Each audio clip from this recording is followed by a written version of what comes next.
Apa aja sistem seleksi pada PPDB SMK kali ini dan bagaimana cara kita agar sesuai dalam memilih jalur seleksi PPDB SMK tahun ini? Ikuti video ini sampai selesai.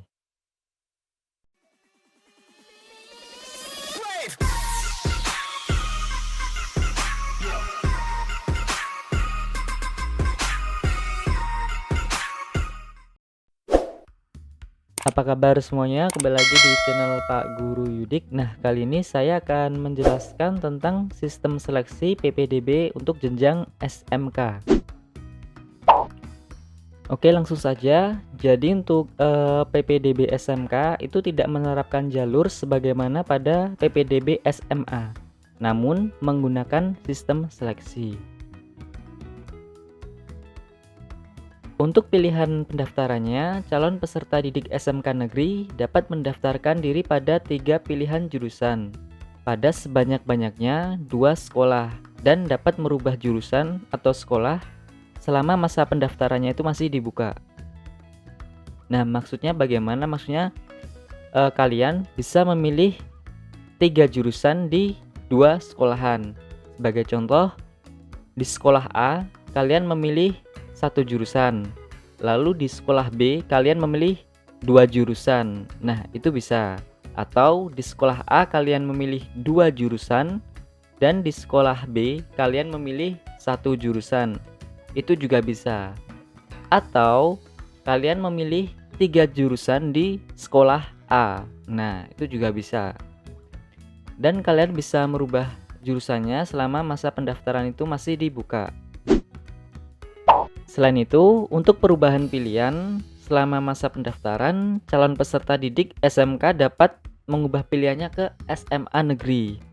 Begitu pula sebaliknya, calon peserta didik SMA negeri dapat mengubah pilihannya ke SMK negeri. Namun, diwajibkan untuk melakukan pembatalan pendaftaran. Namun yang perlu diperhatikan, jika pindah pilihan dari SMA ke SMK negeri, wajib melengkapi dan mengunggah surat pernyataan sehat sesuai yang dipersyaratkan.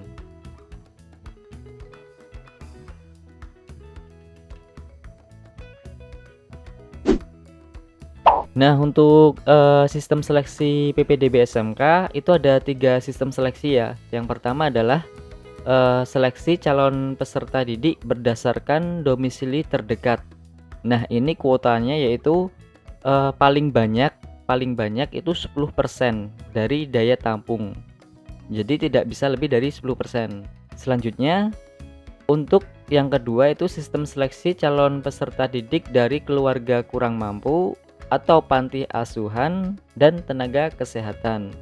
Nah, ini kuotanya itu minimal 15%. Jadi bisa lebih banyak bisa ya, tapi minimal itu yang wajib diterima itu 15%. Sedangkan yang terakhir itu seleksi prestasi.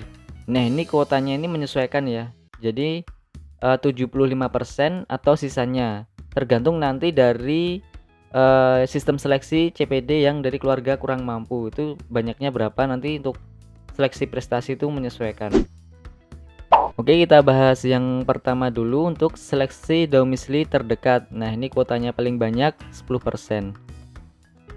Prioritas pertama untuk seleksi domisili terdekat ini berdasarkan jarak terdekat rumah tinggal yang ada di kartu keluarga ya, itu dengan sekolah. Nah, ini jaraknya paling dekat siapa gitu. Lalu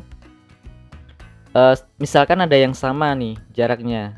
Nah, prioritas kedua itu berdasarkan usia yang lebih tinggi atau lebih tua.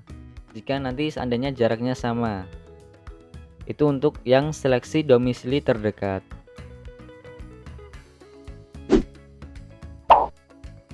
Selanjutnya untuk seleksi calon peserta didik dari keluarga kurang mampu atau tenaga kesehatan, ini paling sedikit 15% daya tampungnya.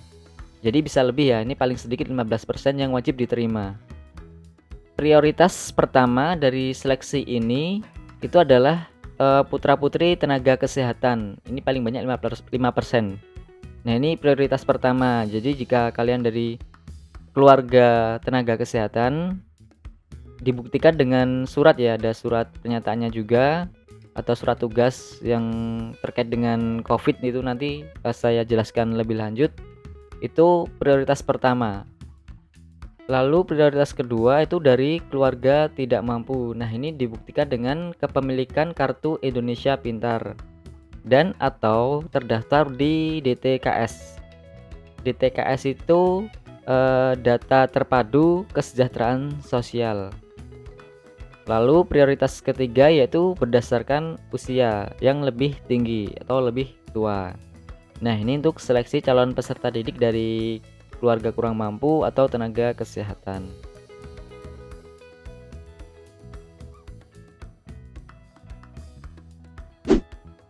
Selanjutnya yang ketiga adalah seleksi prestasi. Nah, ini paling banyak diterima itu 75% atau sisanya.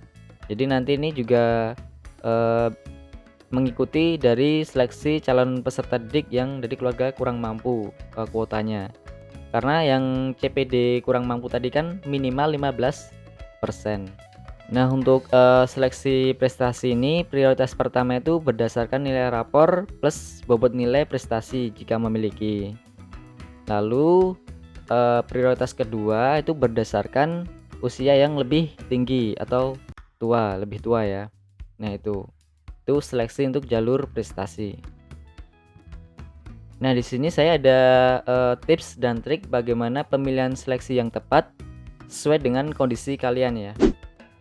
Tapi sebelum itu kita lihat pada diagram berikut ini.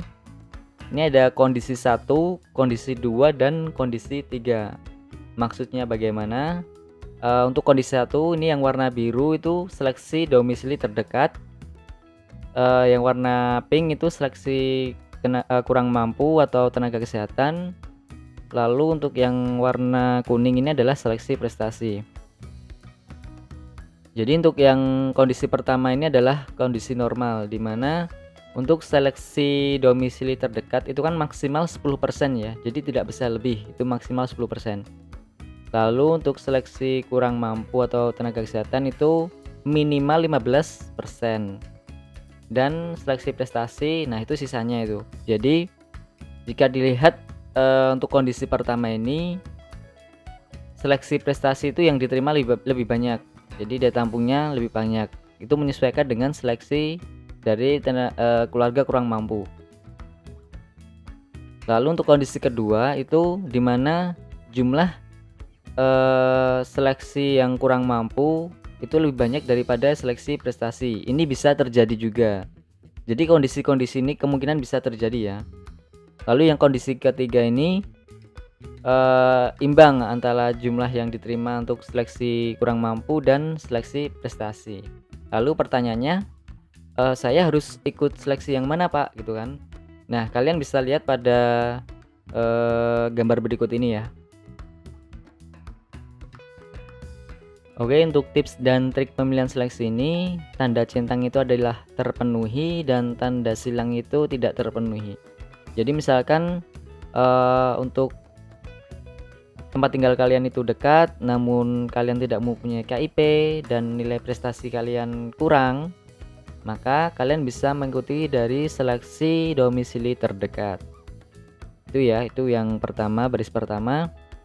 Lalu yang kedua, jika domisili kalian itu tidak dekat atau jauh dengan sekolahan, tapi kalian mempunyai KIP atau termasuk dalam DTKS dan nilai prestasi kalian masih rendah, maka kalian bisa mengikuti seleksi dari keluarga kurang mampu atau tenaga kesehatan.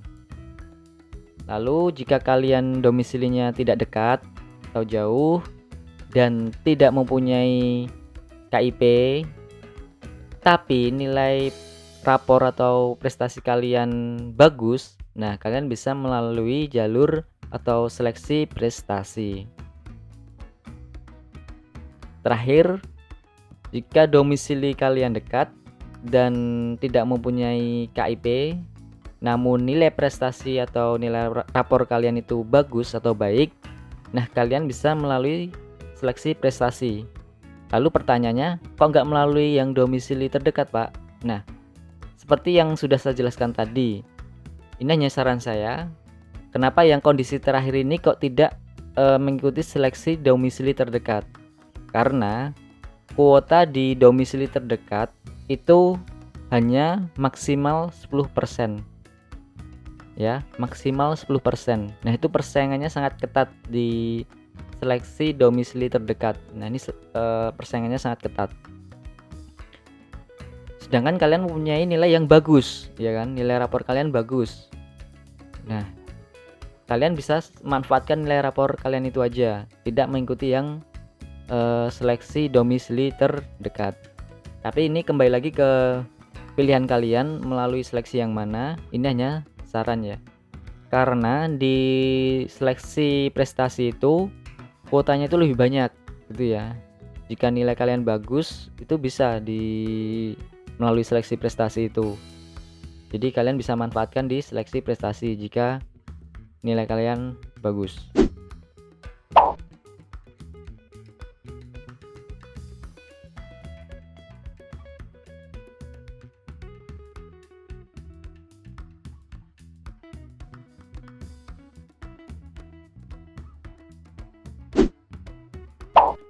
Selanjutnya untuk berkas daftar ulang PPDB SMK ada yang wajib, yaitu adalah buku rapor, surat keterangan nilai rapor semester 1 sampai 5, ijazah SMP atau yang setingkat, akta kelahiran, kartu keluarga, dan surat pernyataan kondisi kesehatan calon peserta didik. Nah, ini wajib. Nah, ini dilengkapi saat nanti kalian sudah diterima lalu melakukan daftar ulang. Selanjutnya, nah ini bagi yang memiliki kartu Indonesia Pintar, jika kalian melalui jalur tadi, jalur seleksi kurang mampu ya, atau surat keterangan yang merupakan putra-putri tenaga kesehatan. Nah, ini jika melalui jalur seleksi yang tenaga kesehatan tadi. Dan piagam prestasi jika melalui seleksi prestasi dan mempunyai piagam. Nah, kalian bisa melengkapi berkas administrasinya. Jadi jika ada hal yang ingin didiskusikan atau tanya jawab, kalian bisa gabung di grup Facebook atau grup Telegram. Untuk linknya saya taruh di deskripsi bawah video ini ya. Nanti kalian bisa cek, bisa klik dan ikut bergabung jika ada hal yang ingin ditanyakan atau didiskusikan.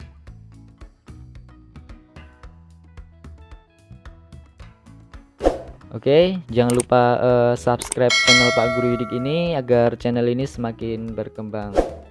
Bye bye.